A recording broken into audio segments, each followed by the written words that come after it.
mais ou menos em 2006, ou 2007 talvez, eu estava escrevendo um livro, e o nome é O Princípio e o Fim de Tudo.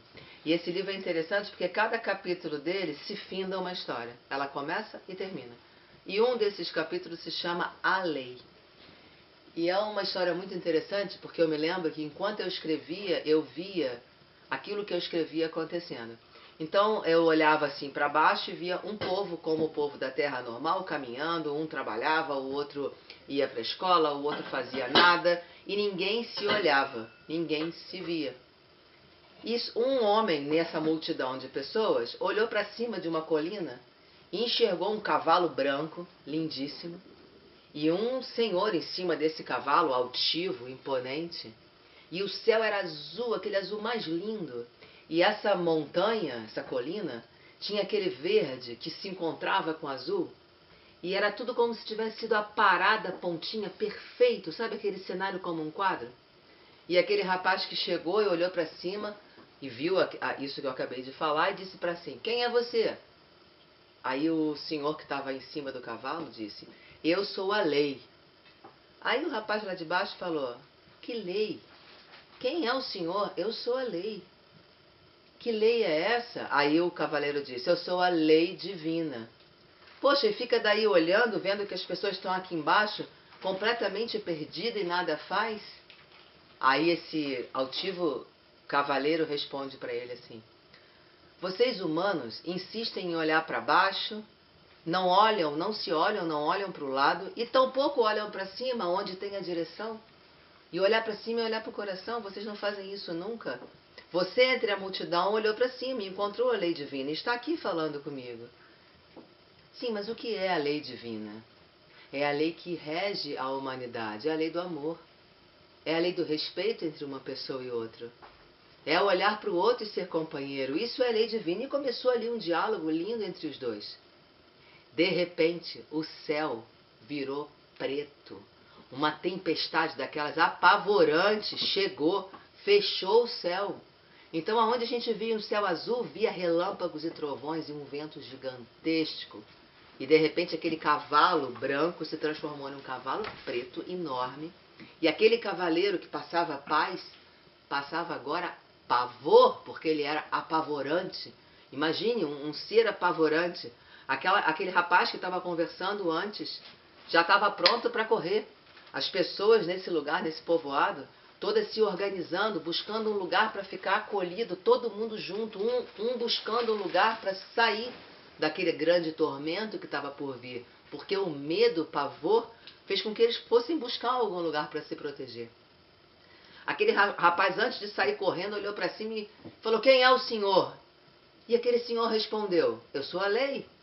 Aí o rapaz, não, não é. Eu estava falando com ela agora. O senhor não é a lei. Aí aquele altivo senhor respondeu, viu como vocês humanos só sabem conceituar e preconceituar coisas? Eu sou a lei.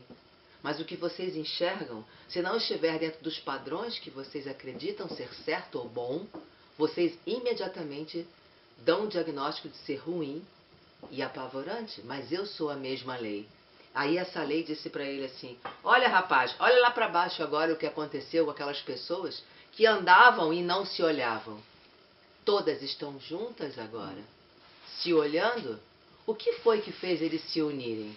Foi o belo ou foi o feio? Eles foram unidos pelo feio, pelo medo, pelo pavor? Então até que ponto o certo é certo e o errado é errado? Saia dos conceitos, se libertem dos conceitos e vivam a vida olhando para as pessoas, querendo estar fazer parte do outro. Usem da empatia, se coloquem no lugar do outro. E essa história que faz parte desse livro, nesse capítulo, A Lei, ela termina fazendo um convite para esse rapaz. Porque quando esse rapaz percebe que é a mesma lei, o céu novamente voltou a ser azul, a relva verde linda, maravilhosa voltou, o cavalo branco ressurgiu e, curiosamente, as pessoas voltaram a andar em círculos sem se olhar. E aí esse grande cavaleiro disse para esse rapaz assim, meu filho, se porte como a lei divina, olha para cima, siga o caminho que a lei te norteia a seguir. Faça diferente, renuncie às crenças, aos seus padrões. Seja um ser livre. E aquele rapaz levantou e falou assim, me faça ser, porque é isso que eu quero. Eu quero fazer parte desse exército que vai fazer a diferença no planeta. Não só de fala, mas de fato, de fazer a diferença. Olhando para o outro como sendo meu irmão. Me colocando no lugar do outro de verdade. Dando o melhor de mim todos os dias, independente do que eu estou recebendo naquele dia. Eu quero isso. E o capítulo termina com essa quase oração, e eu diria uma oração, de solicitação de que eu quero fazer parte do grande exército para restaurar esse planeta e que eu possa dizer, eu moro em um paraíso. Porque morar em um paraíso é a construção individual de cada um fazer um paraíso. Se cada um fizer efetivamente um paraíso para o outro, o paraíso é a Terra. Já temos de presente o paraíso. Precisamos ser pessoas que saibam viver em um paraíso. E para isso, perdoar, amar e respeitar o outro e se colocar no lugar do outro é algo imprescindível. Não adianta livros, não adianta ler, não adianta conceituar, não adianta nada disso. Joga tudo fora e faça só duas coisas. Para quem não crê em Deus, faça uma. Para quem crê em Deus, faça duas. Amar a Deus sobre todas as coisas, primeira. E a segunda, que será comum, tanto faz crer ou não crer em um Criador, não estou aqui para levantar a bandeira de crença, é amar a seu irmão como a você mesmo. Eu quero deixar uma pergunta. Por que isso é tão difícil? Por que é tão difícil se colocar no lugar do outro? Aonde está a dificuldade de se colocar no lugar do outro?